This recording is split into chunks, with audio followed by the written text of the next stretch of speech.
On April 15, 1985, 3 men were found dead on the Hawke family farm in the Appalachian foothills of West Virginia.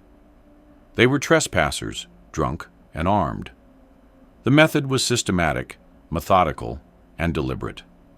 The perpetrators were a father and his 2 sons, Samuel, David, and Michael Hawke, 3 generations of farmers who had defended their land for decades. The local sheriff's office would later call it a massacre. But the reason wasn't revenge for cattle theft, wasn't self-defense against armed intruders, wasn't even an accidental escalation of a drunken confrontation. It was a family's desperate bid to protect what little they had left. If you have the courage to hear this story, leave your like and subscribe to the channel. But I warn you, this narrative contains shocking events. The Hawke family farm sat in the remote Appalachian foothills of Randolph County, West Virginia. Population 28,734 in 1985. 100 acres of timberland, rusted fencing, and forgotten barns stretched across terrain so steep that machinery often couldn't navigate the inclines. The property lay 7 miles from the nearest paved road, accessible only by a gravel track that became impassable during heavy rains. The elevation ranged from 2,100 feet at the valley floor to 2,800 feet at the ridgeline, creating microclimates where fog settled and refused to lift for days. By the spring of 1985, temperatures fluctuated wildly between 38 degrees at dawn and 65 by mid-afternoon, creating a damp cold that settled into bones and timber alike. The air carried 3 distinct smells: pine sap from the surrounding forest, wood smoke from stoves that heated every home, and the sweet rot scent of last autumn's leaves decomposing in the hollows. At dawn, the valley filled with birdsong and the distant sound of diesel engines struggling up mountain roads. By afternoon, chainsaws echoed between ridges as men cut timber for cash or firewood. By evening, silence settled so completely that a gunshot could be heard for miles, the sound bouncing off ridge faces and carrying through the hollows. The coal industry that had sustained Randolph County for 3 generations collapsed between 1982 and 1984. Unemployment in the region hit 34%.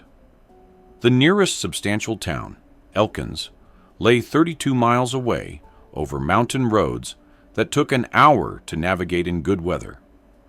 4 mines closed in 18 months, eliminating 200 jobs in a county where few alternatives existed. Men who had worked underground for 20 years found themselves competing for minimum wage positions at gas stations and grocery stores. Many simply gave up, drawing disability or whatever welfare they could qualify for, watching daytime television and drinking away the hours in trailers and rented rooms. The Randolph County Sheriff's Department employed 6 deputies to cover 1,040 square miles of mountain terrain. Average response time to the western part of the county, where the Hawke farm sat, exceeded 90 minutes, if weather cooperated. During winter or heavy rain, response could take 3 hours or not come at all. Residents understood that calling the sheriff meant waiting, and waiting often meant the problem would resolve itself one way or another before help arrived. This wasn't incompetence, it was mathematics. 6 men couldn't cover that much ground, especially when domestic disputes, drug crimes, and theft kept them constantly moving. In this environment, reputation became currency. A man known to defend his property faced fewer problems than one perceived as weak. Word traveled through hollers and over ridges with remarkable speed. If someone backed down from a confrontation, everyone knew by nightfall. If someone stood their ground, that knowledge spread just as fast. The Hawkes had a reputation built over 4 generations. They defended what was theirs. They didn't call the law. They handled problems themselves. This wasn't aggression. It was survival. In a place where institutional protection didn't exist, personal deterrence was all that stood between a family and chaos. The unwritten code was simple. Respect boundaries. Don't take what isn't yours. And if you cross a man's property line without permission, you accept the consequences. The written law existed somewhere else, in courthouses and legal documents that meant little in daily life. What mattered was the code, because the code worked when nothing else did. Men who violated it found themselves shunned, refused service, warned away from properties. In extreme cases, they found worse. Samuel Hawke was 53 years old in April 1985, a man who still stood 6 feet 2 inches, despite the beginning of a stoop that came from decades of physical labor. His build remained broad through the shoulders and chest, though his waist had thickened slightly with age. A scar ran from his left temple down to his jawline, a pale line through weathered skin that most people noticed immediately. He'd gotten it at 24, when he'd confronted 2 men stealing cattle in the dark. One had swung a tire iron. Samuel had put both men in the hospital, but the scar remained, a permanent record of the price of defense. Every morning, Samuel woke at exactly 5 a.m. without an alarm. He rose silently, careful not to wake Helen, and walked in bare feet to the kitchen of the farmhouse his grandfather had built in 1921. He started the wood stove first, adding kindling to coals he'd banked the night before, waiting for the fire to catch before adding larger pieces of split oak. While the stove heated, he filled a percolator with water from the tap and spooned Folger's coffee from a red tin, 6 level scoops for a pot that would last him until mid-morning. He sat at the kitchen table while the coffee perked, smoking the first Marlboro Red of the day, looking through the window at darkness that would gradually reveal the barn, the equipment shed, the fence line where his property met the national forest. Samuel thought about his father during these quiet hours. Clayton Hawke had worked this land until a heart attack killed him in 1979, at age 71, found slumped against a fence post he'd been repairing. Clayton had survived the Depression, worked in the mines during the war, and returned to farming when coal work dried up the first time. He'd taught Samuel that land was the only thing that lasted, that reputation was the only currency that mattered, and that a man who wouldn't defend what was his didn't deserve to keep it. For 32 years, Samuel had worked as a farmer and logger, running cattle on the higher pastures and cutting timber from the woodlot when cash grew tight. He knew how to deliver a calf, set a fence post, fell a tree within 6 inches of where he intended, and butcher a hog from slaughter to sausage. These were skills passed down, refined through repetition, valuable in a world that was rapidly forgetting them. He earned roughly $8,000 in a good year, closer to $5,000 in bad ones. It wasn't much, but the farm was paid for, the house was solid, and they managed.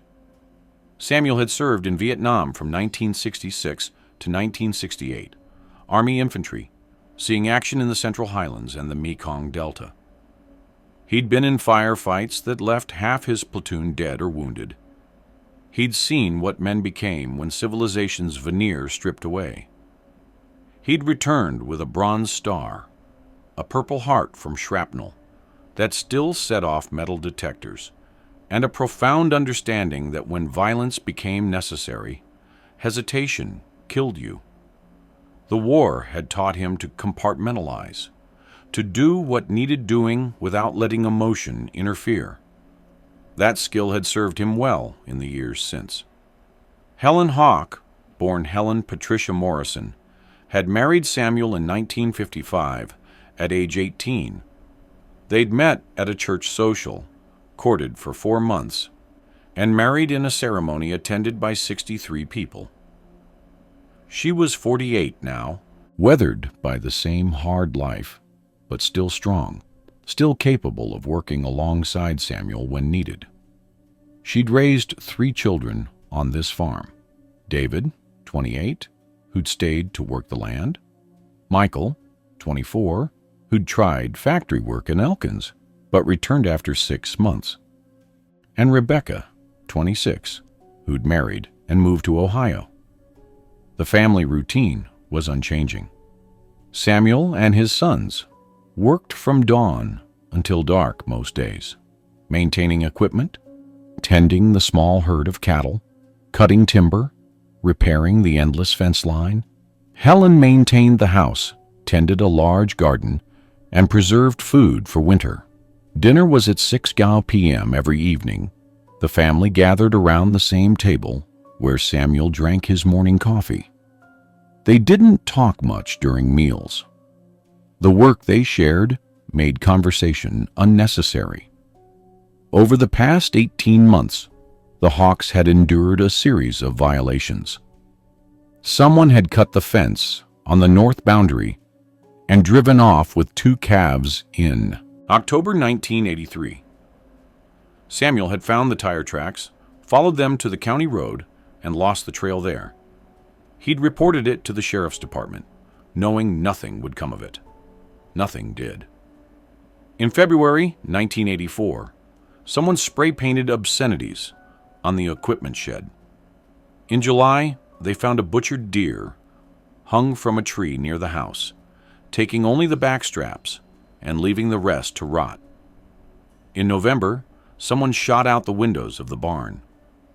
In March 1985, someone set fire to a haystack, destroying winter feed for the cattle. Each violation went unreported after the first. Samuel had learned that calling the sheriff meant waiting 90 minutes for a deputy to arrive, take notes, file a report, and tell him there was nothing they could do. The pattern was clear.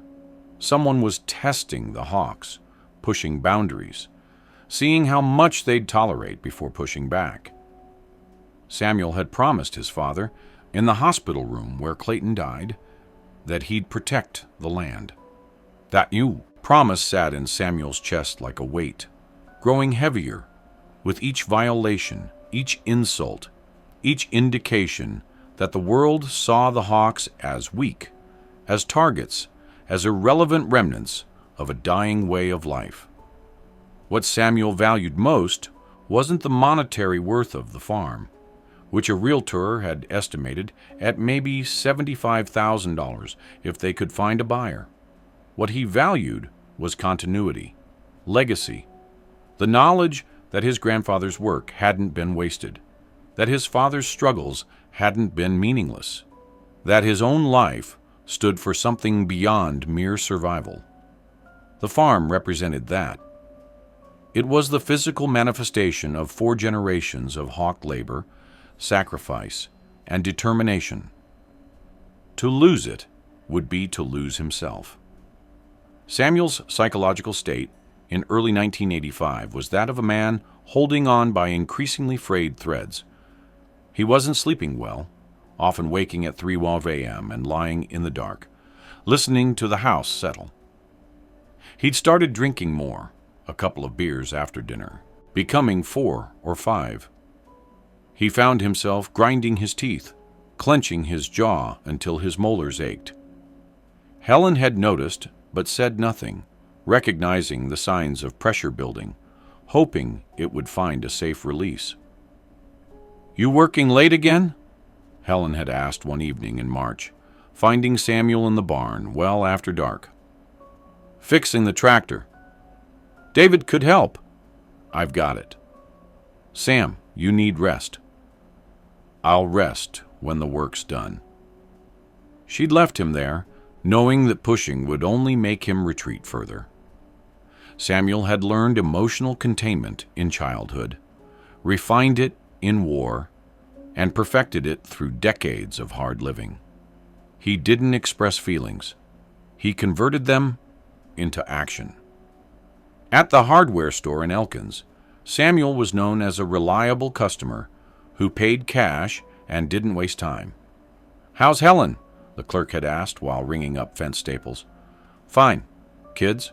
Good. Need anything else?" "This'll do it." These brief exchanges represented the extent of Samuel's social interaction beyond family. He wasn't unfriendly, just economical with words, seeing no need to elaborate when a single word sufficed. With his sons, Samuel communicated primarily through work, showing them how to sharpen a chainsaw blade, how to read the lean of a tree before cutting, how to tell if a fence post was set solid. These were acts of teaching, of passing on knowledge, of preparing them for when the farm would be theirs.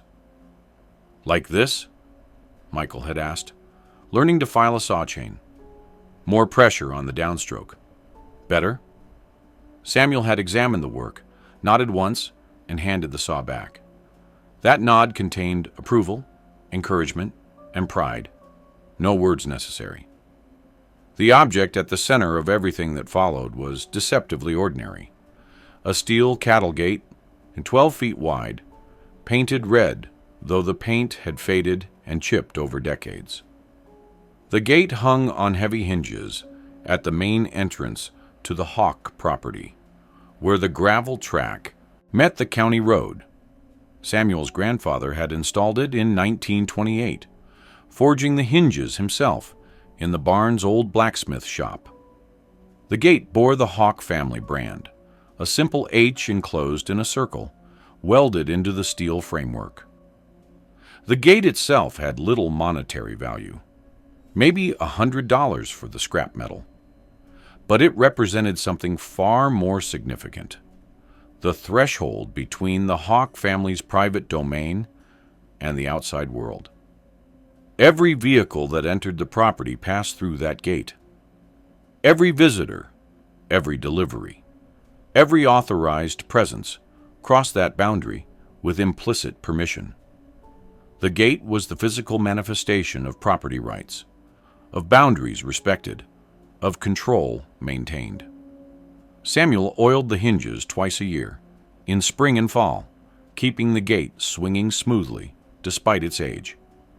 He'd repaired the latch mechanism 3 times, replacing worn parts, ensuring it closed securely.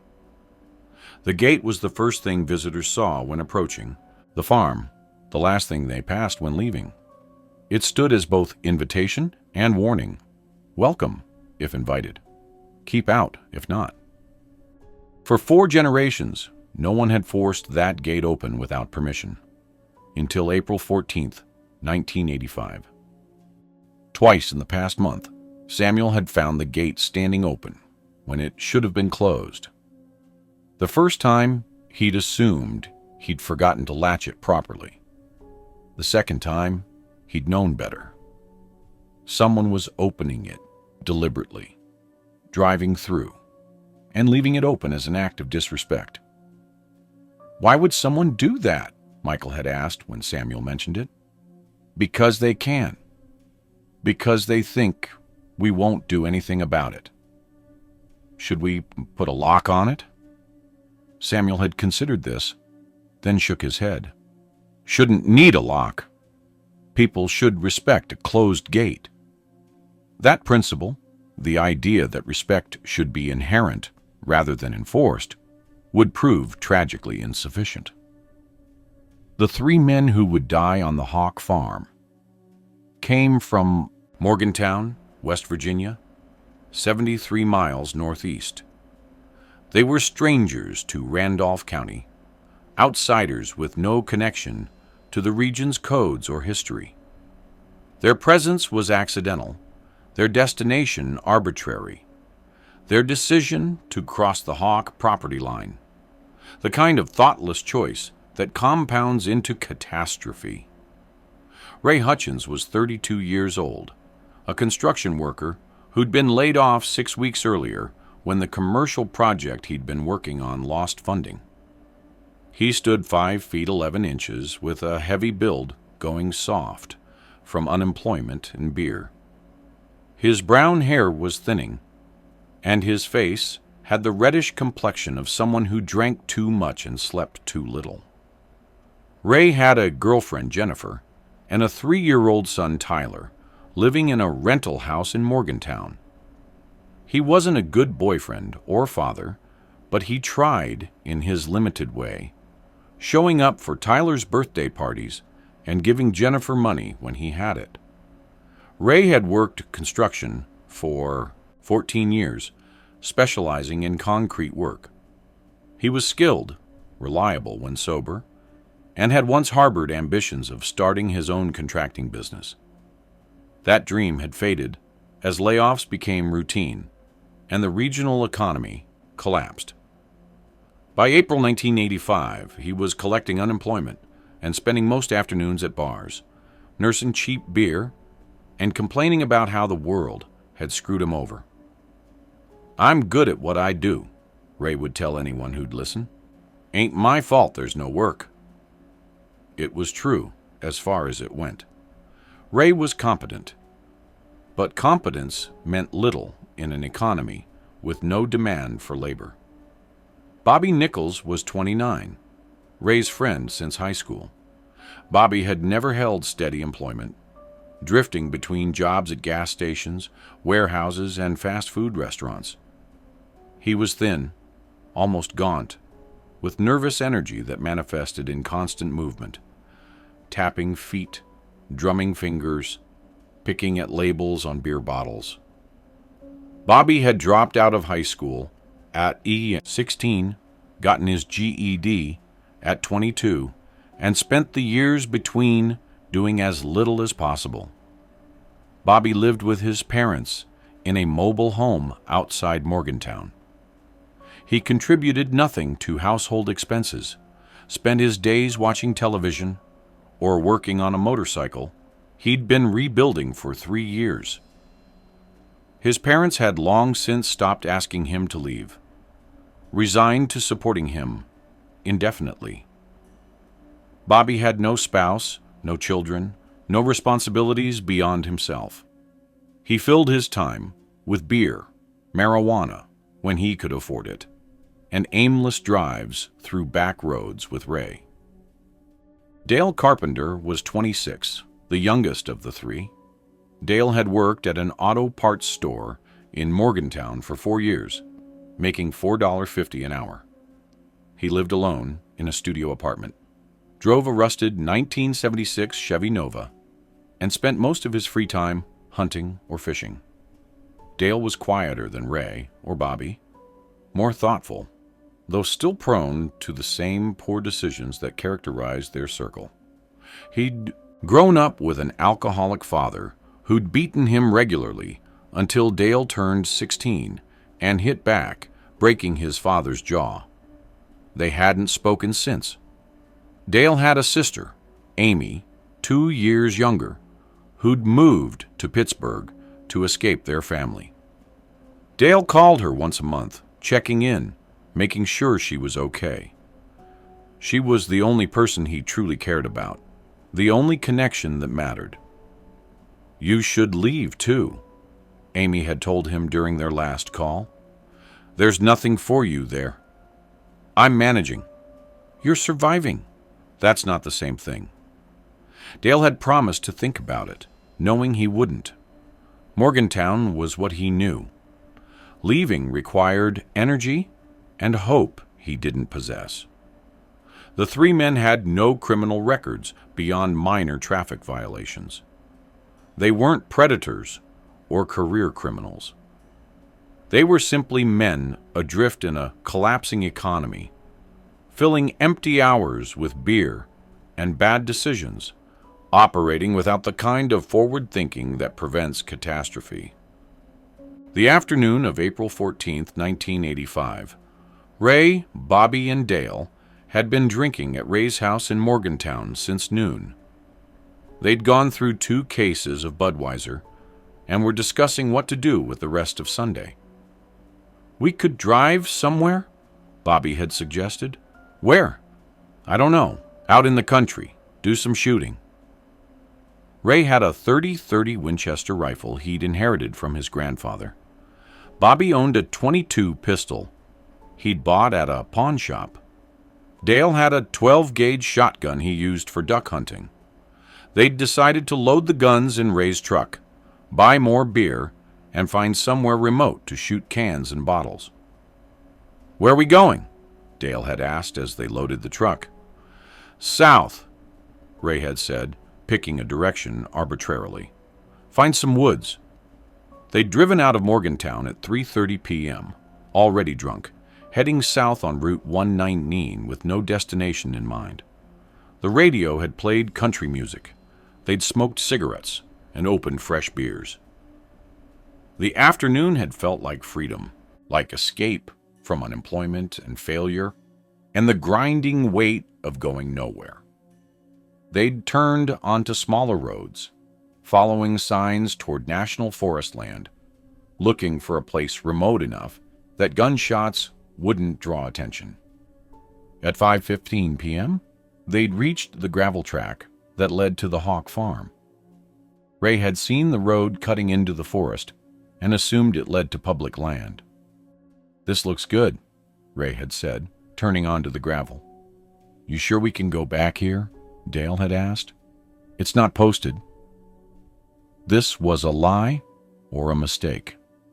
The entrance to the Hawke property was clearly marked with no trespassing signs on both sides of the gate. But the men were drunk, the light was fading, and they either didn't see the signs or didn't care. The gate was closed but not locked. Ray had stopped the truck, and Bobby had jumped out to open it. He'd swung the gate wide, laughing as the hinges creaked. "Private property," Dale had said, reading the sign as they drove through. "Ain't nobody out here," Ray had replied. "We'll shoot a few cans and leave." Bobby had left the gate open when he'd returned to the truck. They'd driven up the gravel track into Hawke land, 7 men who had no idea they'd just crossed a threshold they wouldn't cross back. Samuel Hawke had been in the equipment shed when he'd heard the truck engine. It was 5:20 p.m., nearly dinner time, the sun low enough to cast long shadows across the yard. The sound of an unfamiliar engine was immediately noticeable in the usual silence.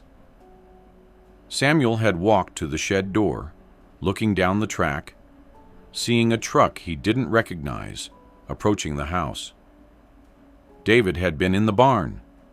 He'd heard the engine, too, stepping out to stand beside his father. Michael had been splitting firewood near the house. He'd set down the axe, watching the truck approach. Helen had come onto the porch, wiping her hands on a dish towel. "Who's that?" "Don't know," Samuel had said. The truck had pulled into the yard, stopping near the barn. 3 men had climbed out, unsteady, clearly drunk. Ray had been carrying the Winchester. Bobby had the .22 pistol stuck in his waistband. Dale had left the shotgun in the truck, but would retrieve it later. Samuel had walked toward them, David and Michael flanking him. The 3 Hawke men had presented a united front, broad-shouldered and weathered, their faces showing no welcome. "Help you?" Samuel had asked. "We're just looking for a place to do some shooting," Ray had said, his words slightly slurred. "Saw the road and figured it was forest land." "It's not. It's private property." "Oh." Ray had looked around, seeing the house, the barn, the evidence of habitation. "Sorry about that. We'll head back out." This should have been the end of it. An apology, a retreat. The gate closed properly behind them. What happened next would later be debated in courtrooms and bar rooms, analyzed for motive and justification. But the sequence of events was never disputed. Bobby had noticed the fence line behind the barn, the rusted posts and sagging wire. He'd laughed. "You call this a farm? Looks abandoned." Samuel's expression hadn't changed. "You need to leave." "We're going, old man. Don't get your panties twisted." David had stepped forward. "Watch your mouth." "Or what?"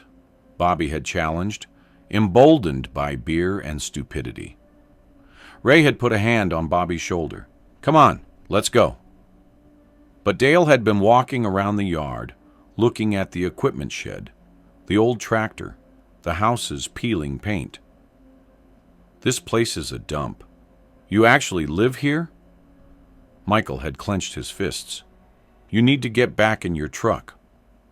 "Make me," Dale had said, the kind of challenge drunk men make without thinking through consequences. Samuel had remained still, watching, calculating. These men were armed, drunk, and on his property without permission. They'd insulted his home, his family, his life's work. The old code was clear. You didn't let disrespect stand. You didn't let armed strangers mock you on your own land. You defended what was yours. "Last chance," Samuel had said quietly. "Leave now. This ends here." Ray had nodded, starting toward the truck.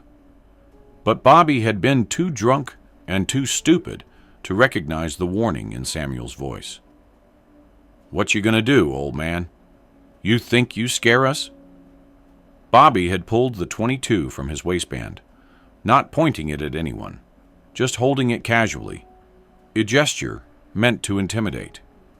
That was the moment. The point where theoretical threat became real danger. The instant when Samuel's military training and survival instincts overrode restraint. Samuel had moved toward the house, walking with deliberate calm. David and Michael had held position, watching the three strangers. Helen had retreated inside, understanding without being told that violence was coming. Samuel had entered the house through the kitchen door, walked to the cabinet where he kept the Remington 870 shotgun, and loaded 5 shells. He'd returned to the porch in less than 30 seconds, the shotgun held at low ready. The three strangers had still been in the yard. Bobby had put the .22 back in his waistband. They'd been moving toward their truck, the moment of bravado passing. "Get off my land," Samuel had said from the porch, the shotgun visible but not aimed. Ray had raised his hands. "We're leaving. Just calm down." "Through the gate. Close it behind you. Don't come back." They'd climbed into the truck. Ray had started the engine. They'd been leaving, the confrontation ending without bloodshed. Then Bobby had leaned out the passenger window, drunk enough to make one final mistake. "Fuck you, old man." Ray had accelerated, the truck's tires spinning on gravel. As they'd passed the equipment shed, Bobby had raised the .22 pistol and fired twice, not aiming at anyone, just shooting into the air as a final gesture of disrespect. The shots had cracked across the yard. Helen had screamed from inside the house. Samuel had raised the Remington, tracking the truck as it disappeared down the gravel track toward the county road. David had been standing beside the barn. "They're gone, Dad." "Not far enough." Samuel had lowered the shotgun, breathing steadily, his heart rate barely elevated despite the adrenaline. He'd been in firefights in Vietnam. This wasn't fear. This was calculation. "What are you thinking?" Michael had asked. "They came onto our land armed, insulted us, fired weapons." Samuel had walked back into the house, still carrying the shotgun. That can't stand. Inside, he'd found Helen sitting at the kitchen table, her face pale. Sam, they're leaving. Let them go. They'll tell people we backed down, that they came here, disrespected us, and we did nothing. Who cares what they tell people? I care. This family's reputation is all we have. We let this go, everyone knows. Next time someone cuts our fence or steals our cattle, they'll remember the Hawkes did nothing when 3 drunks came armed onto their land. Sam, please. He'd kissed her forehead.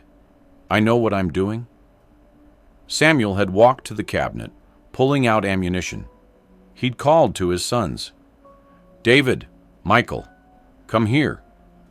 They'd entered the kitchen, understanding from their father's tone that something had shifted. This wasn't about chasing trespassers off the property anymore. This was something else. Get the Winchester and the .45, Samuel had said to David. Michael, get the hunting rifle from the shed. Dad, they're gone, David had said. It's over. It's not over until I say it's over. They came here armed. They threatened us. They fired weapons on our land. That's not trespassing. That's assault. This was legally dubious at best, but Samuel wasn't thinking legally. He was thinking tribally, operating under the code that had governed this land for generations. We going after them? Michael had asked. We're going to follow them. See where they go. Make sure they understand this isn't their country.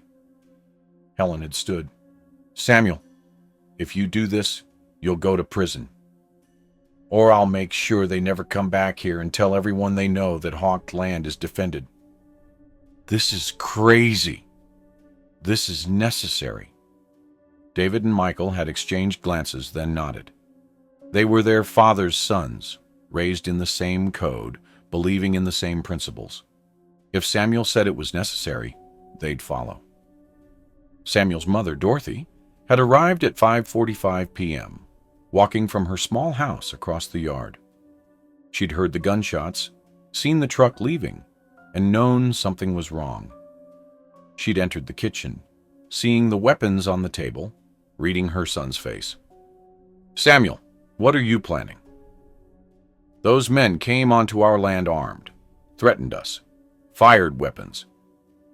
And now they're gone. Let the sheriff handle it. The sheriff's 90 minutes away if he comes at all.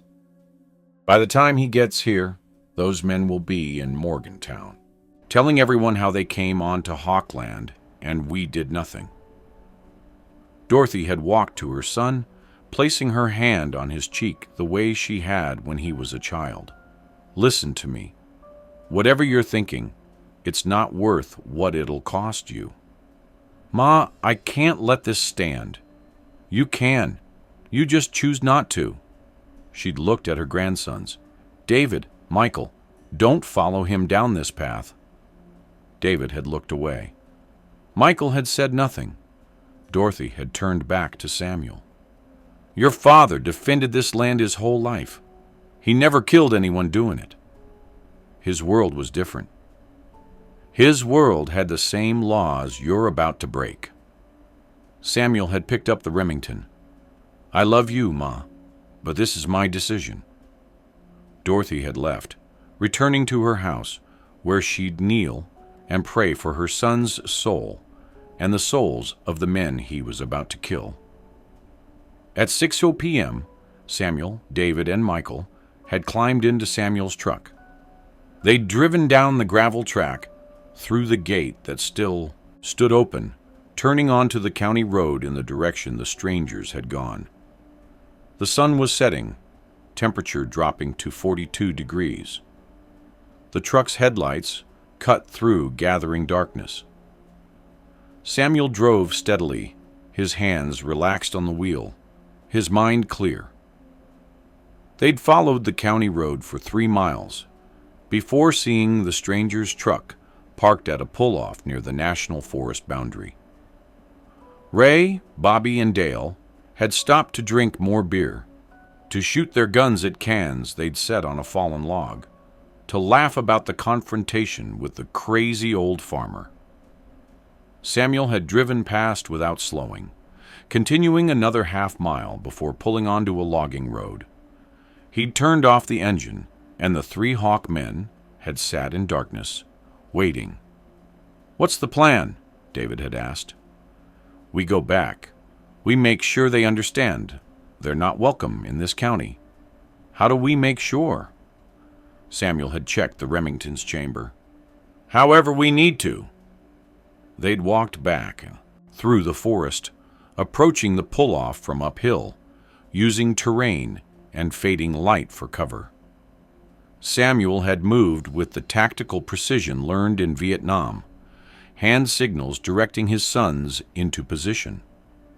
From their vantage point 30 yards above the pull-off, they'd watched the three strangers drinking and shooting. Ray had been firing the Winchester at cans, missing more than hitting. Bobby had been reloading the .22. Dale had been drinking a beer, laughing at something Ray said. Samuel had raised the Remington, sighting on the group below. His finger had rested on the trigger guard, not the trigger itself. "Not yet." "Dad," Michael had whispered, "we can still walk away."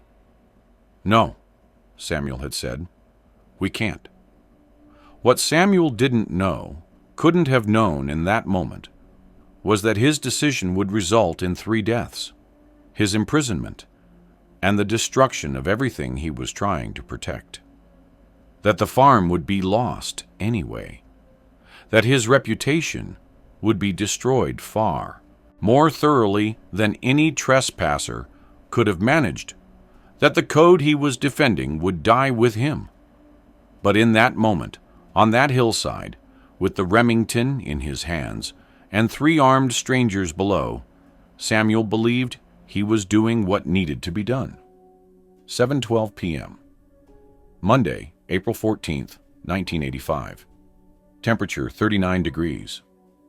The light had faded to deep twilight, the world reduced to shapes and shadows. Samuel Hawke had positioned himself behind a fallen oak 30 yards uphill from the pull-off, where Ray Hutchins, Bobby Nichols, and Dale Carpenter continued drinking and shooting.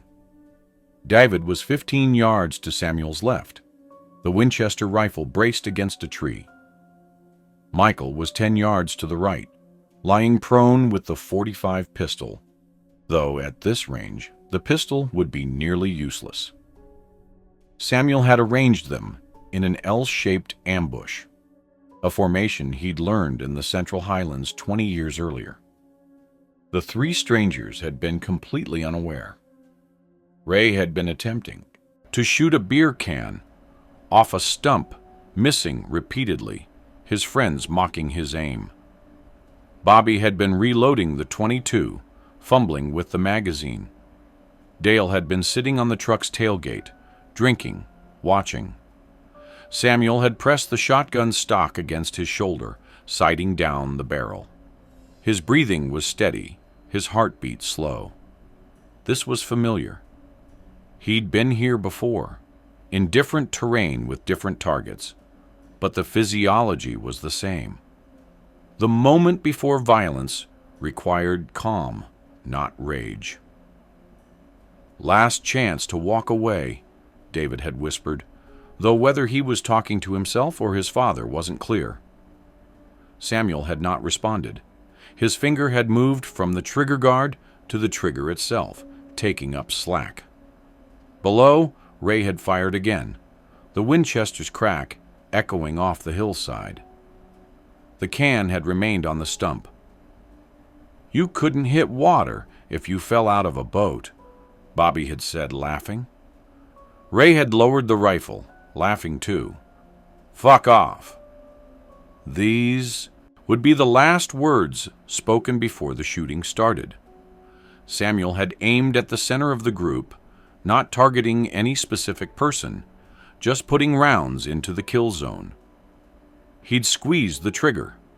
The Remington had roared, the shotgun's blast obliterating the quiet. 9 pellets of .00 buckshot had hit Bobby Nichols in the chest and throat from 30 yards, the pattern spreading to roughly 12 inches. Bobby had been thrown backward, the .22 pistol falling from his hands, his body hitting the ground, already dead or dying. Ray had spun toward the sound, raising the Winchester, searching for a target he couldn't see in the darkness. David had fired the hunting rifle, the shot hitting Ray in the right shoulder, spinning him. Ray had fallen, the Winchester dropping, clutching his shoulder and screaming.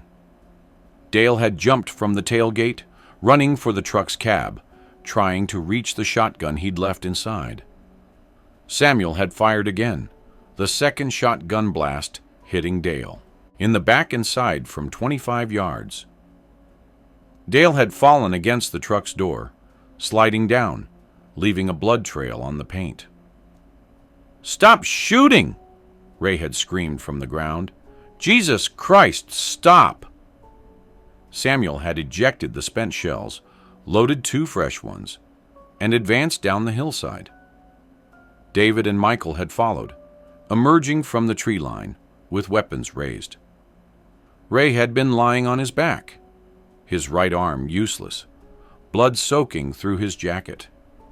He'd seen the 3 Hawkmen approaching and understood. "Don't," Ray had said. "Please don't." Samuel had stood over him, the Remington pointed at Ray's chest. "You came on to my land." "I'm sorry, God, I'm sorry. We didn't know. You insulted my family, my home. We were drunk. We were stupid. Please. You fired weapons on my property. We weren't shooting at anyone. We were just being idiots." Samuel had looked at this man bleeding on the ground, begging for his life, and felt nothing. No anger, no satisfaction, no regret. Just the cold certainty that this was necessary. Ray had been 32 years old. He'd had a son who would grow up hearing that his father had been killed trespassing on private property, shot down like a dog, buried without ceremony.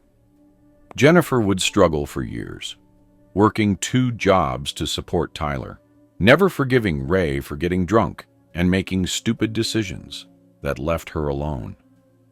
Ray had tried to sit up, reaching toward Samuel with his good hand. "I've got a kid. His name's Tyler. He's 3 years old. You should have thought about that before coming here. I'm begging you." Samuel had fired, the 3rd shotgun blast hitting Ray Hutchins in the chest from 6 feet. Ray's body had convulsed once, then gone still. His eyes had remained open, reflecting the last light in the sky. Samuel had turned to Bobby Nichols, lying 10 feet away. Bobby had still been alive, gasping, blood bubbling from the wounds in his throat. His eyes had been open, conscious, aware. Bobby Nichols was 29 years old. He'd never accomplished anything meaningful, never contributed anything of value, never even tried. But he'd been someone's son, and his parents would bury him in the family plot outside Morgantown, his mother sobbing so hard she'd collapse and need to be carried from the graveside. Bobby had tried to speak, but the wounds in his throat made words impossible. Only a wet gurgling sound came out. He'd raised one hand, whether pleading or defending or simply reaching for help wasn't clear. Samuel had stood over him, the Remington's barrel pointing down. "You shouldn't have come here." He'd fired the 4th shot into Bobby's chest. Bobby had stopped moving, the hand falling back to the ground. Dale Carpenter had been lying against the truck, still alive, watching through pain-blurred vision as his friends were executed. He'd been hit in the back and side by the 2nd shotgun blast, the pellets shredding tissue but missing vital organs. He was bleeding badly, but could have survived with medical attention. Dale was 26 years old. He'd had a sister who loved him, who called him every month. who'd been trying to convince him to move to Pittsburgh and start over. Amy would get a phone call tomorrow from the West Virginia State Police, informing her that her brother had been killed. She'd scream and hang up, convinced it was a cruel prank. When they called back, when she finally believed it was real, something inside her would break that would never fully heal. Dale had managed to pull himself partially upright, leaning against the truck. He'd looked at Samuel with eyes that held terror and understanding and acceptance. "Do it," Dale had said, his voice barely a whisper. Samuel had walked to him, the Remington held at waist level. "You came armed onto my land. You disrespected my family. You fired weapons." "I know." "You understand why this is happening?" Dale had nodded slowly. "Yeah." "Understand." Any last words? Dale had thought for a moment, pain making concentration difficult. "Tell my sister I'm sorry. Her name's Amy. She lives in Pittsburgh." Samuel had nodded. It was a small mercy, an acknowledgement of humanity in the midst of execution. "I'll make sure she knows." "Thanks." Samuel had fired the fifth and final shotgun blast into Dale's chest from 4 feet.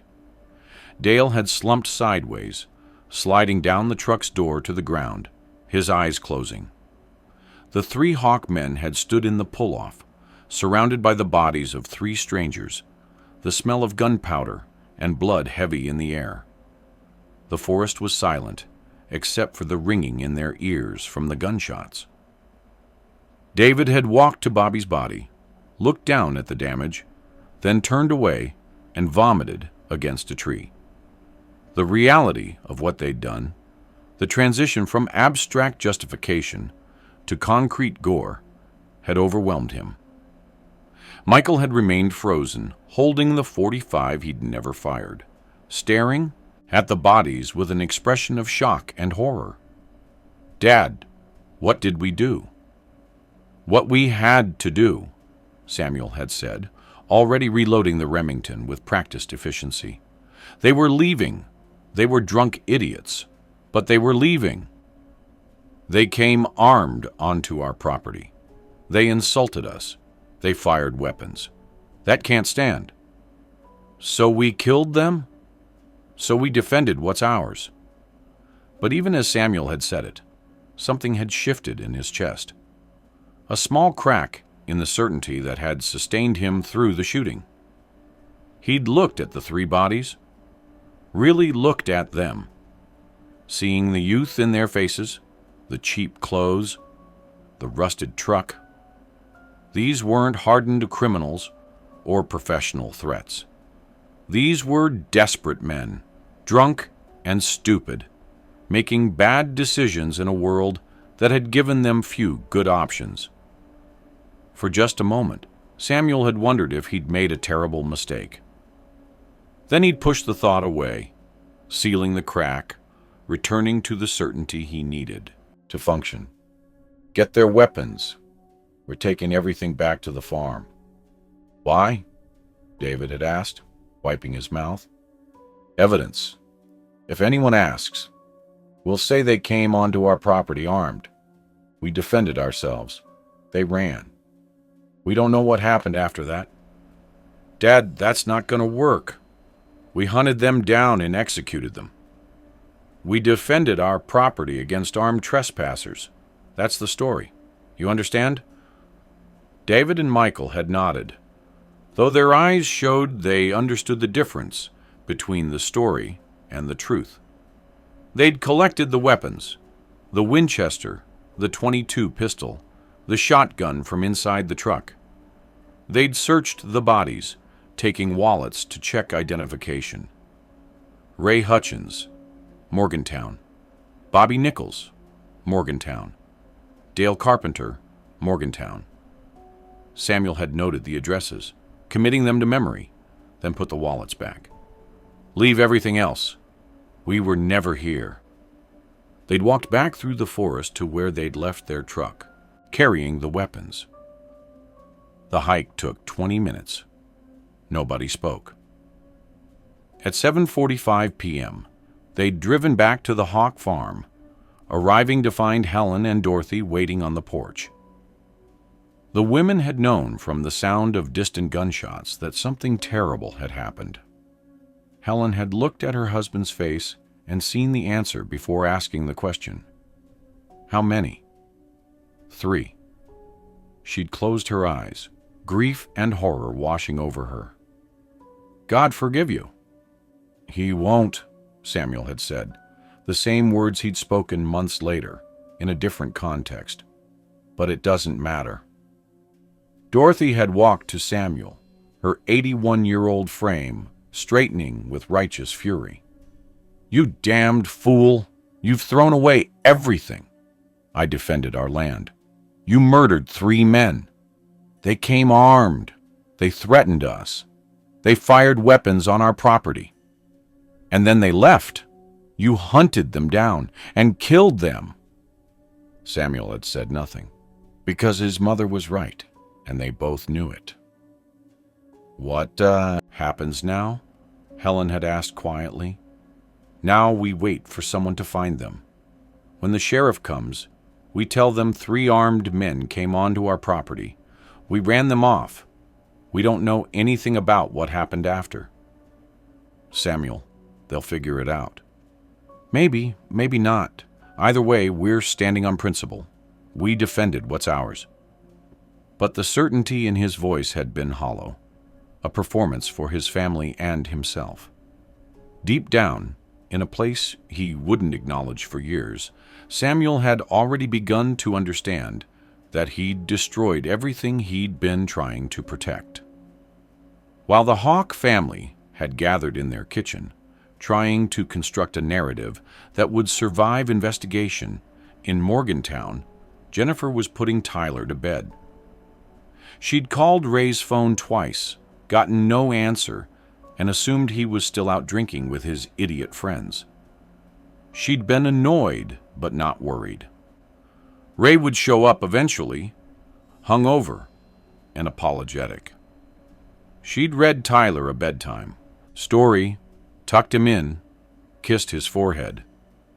In 12 hours, she'd get a visit from 2 state troopers who would destroy her world. Tyler would grow up with fragmentary memories of a father who'd died when he was 3, never fully understanding why. In Morgantown, Bobby Nichols's parents had been watching television, not yet worried that their son hadn't come home. Bobby often stayed out overnight, crashing at friends' houses, drifting. They'd worry eventually, but not yet. In Morgantown, Amy Carpenter had been studying for an exam, her textbooks spread across the kitchen table in her Pittsburgh apartment. She'd thought about calling Dale, but decided it was too late. She'd call tomorrow, try again to convince him to leave West Virginia. That call would never happen. The bodies had been discovered at 6:30 a.m. on April 15th by a Forest Service employee checking roads after a night of heavy rain. He'd seen the truck at the pull-off, stopped to investigate, and found 3 dead men, surrounded by spent shell casings and blood. The West Virginia State Police had arrived by 7 a.m. The Randolph County Sheriff's Department had been notified by 7:15. By 8:00, investigators had determined this was a crime scene, not an accident. By 9:00, they'd identified the victims and begun canvassing the area. At 10:30 a.m., a deputy had knocked on the Hawke family's door. Samuel had answered, his face showing nothing. "Morning, Samuel. I'm Deputy Bradford. We're investigating an incident that occurred last night. 3 men were killed about 3 miles from here. You hear or see anything unusual last evening?" 3 men came onto my property yesterday around 5:30. They were armed. They were drunk. I ran them off. Bradford had pulled out a notebook. "Can you describe them?" Samuel had described Ray, Bobby, and Dale with perfect accuracy. They drove a blue Chevrolet truck. They came up the gravel road, stopped in my yard, got out with weapons. I told them to leave. They argued. Eventually they left. What time was this? Around 5:30, 5:45. You see which direction they went? Back toward the county road. Same way they came. You hear gunshots later? Maybe around 7s? Heard some shots. Figured it was hunters on forest land. Didn't think anything of it. Bradford had written everything down, his face neutral. Samuel, this is important. Did you leave your property last night? No. Can anyone confirm that? My wife, my sons, my mother. They were with you all evening? We had dinner at 6, watched television, normal evening. Bradford had looked past Samuel into the house, seeing Helen in the kitchen, her face pale. Mrs. Hawke, is that accurate? Helen had hesitated, perhaps a second too long, then nodded. Yes. Bradford had noted the hesitation. Samuel, those 3 men were killed last night, shot multiple times. This is a murder investigation. I understand. You own any firearms? Several. Rifles, shotguns. For hunting and protection.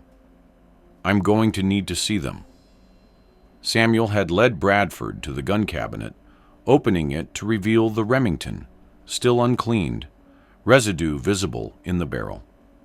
The Winchester was there too, along with the .45. The weapons they'd taken from the victims were hidden in the barn, a mistake that would prove critical. Bradford had examined the Remington. This been fired recently? Yesterday afternoon, before those men showed up.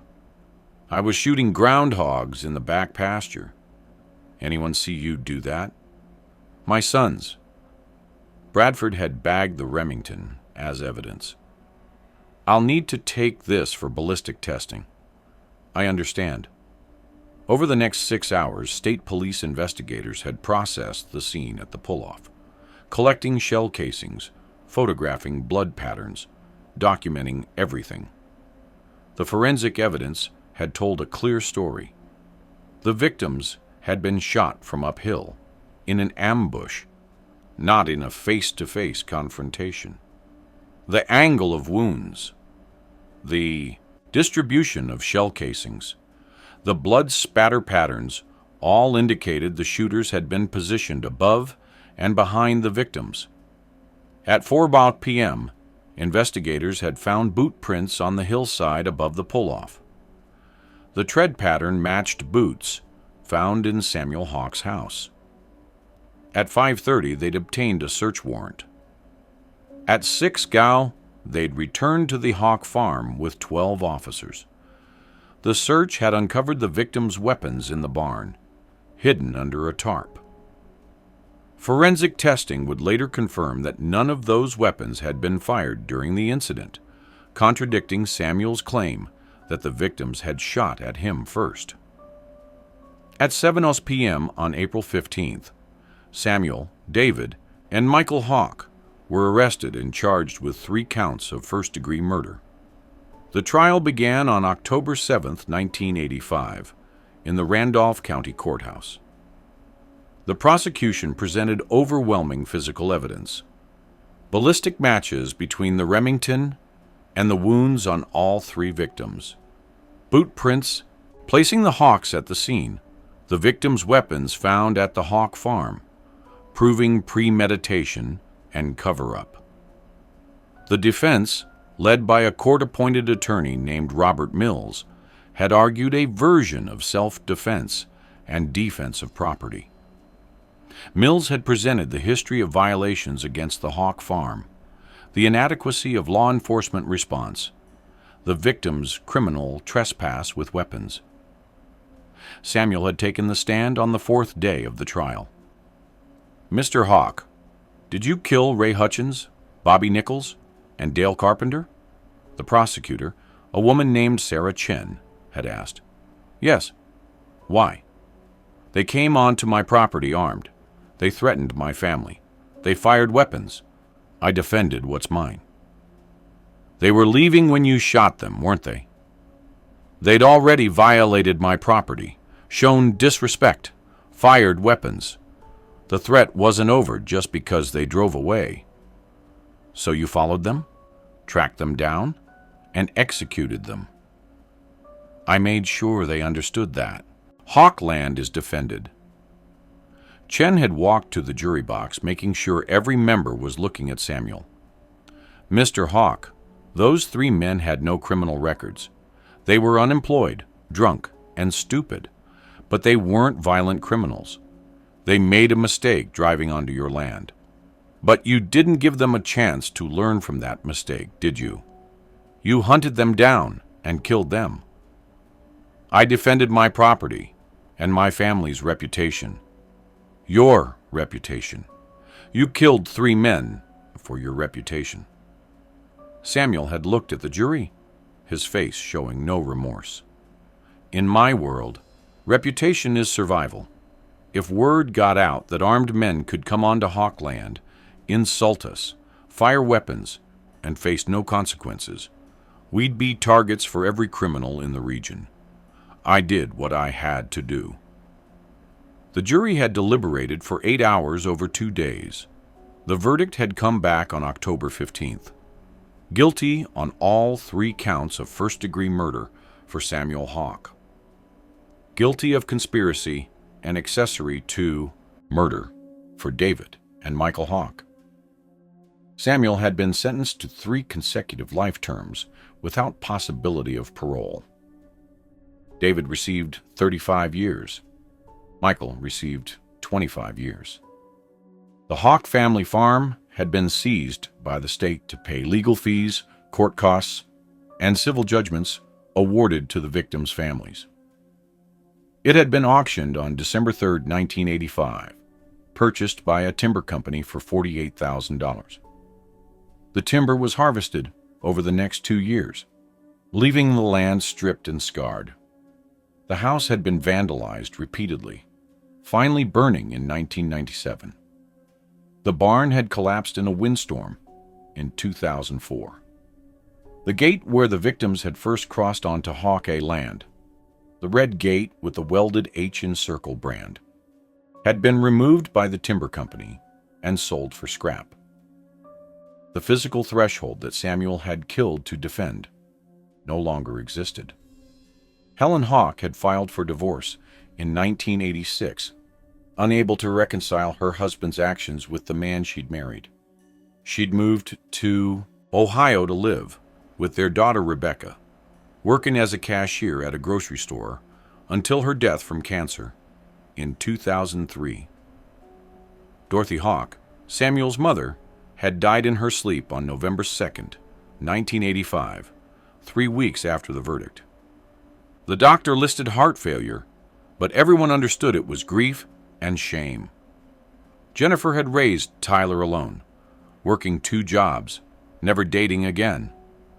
Tyler had grown up knowing his father was killed while trespassing drunk on someone's property, a story that filled him with confusion and anger. As an adult, he'd struggle with alcoholism, repeating his father's patterns. Bobby Nichols's parents had both died within 5 years of their son's murder. The people who knew them said they'd simply lost the will to live. Amy Carpenter had graduated from college, become a social worker, and dedicated her life to helping troubled youth.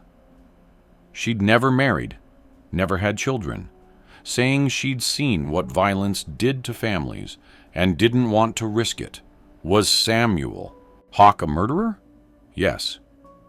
He methodically eliminated 3 people with premeditation and calculation.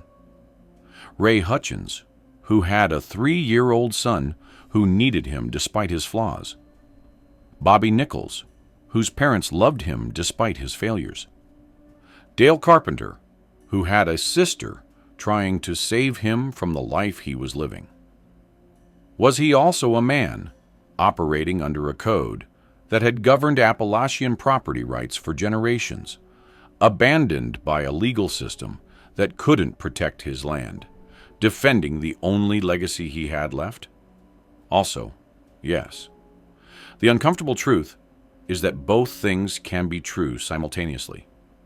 Samuel Hawke was both defender and destroyer, protector and murderer. He was a product of a broken world where institutional failure pushed people toward private justice. But the justice he sought created more destruction than the violations he was avenging. The code Samuel Hawke lived by, the honor he defended unto his family's destruction, didn't die because it was wrong. It died because the world that made that code necessary had changed in ways that rendered it obsolete and catastrophic. You cannot kill your way to honor in a society governed by law, no matter how inadequate that law might be. In 2024, Samuel Hawke remains in Mount Olive Correctional Complex in West Virginia. He is 92 years old, one of the oldest inmates in the state prison system. He spends his days in the prison library, reading history, understanding too late that the legacy he killed to protect was never the land or the gate, but the choice not to become what he became. David was released in 2020 after serving 35 years. He moved to Tennessee, changed his name, and works as a night janitor at a community college. He never speaks about his father or the farm. Michael was released in 2010 after serving 25 years. He committed suicide 6 months later, unable to reconcile the life he'd lived with the violence that defined him. The Hawke family farm exists now only in deed, records, and fading photographs. The forest has reclaimed it completely, saplings growing where the house once stood, brambles covering the foundation. The place where 3 strangers died is unmarked, indistinguishable from the surrounding forest. Sometimes hikers pass through, following trails that cut across what was once Hawke land, completely unaware of the blood spilled to defend property lines that no longer exist, to protect honor that died with the men who killed for it. The land remains, as land always does. But the people who killed for it, and the people who died because of it, are dust and memory, and a cautionary tale about the violence we justify in the name of defending what's ours.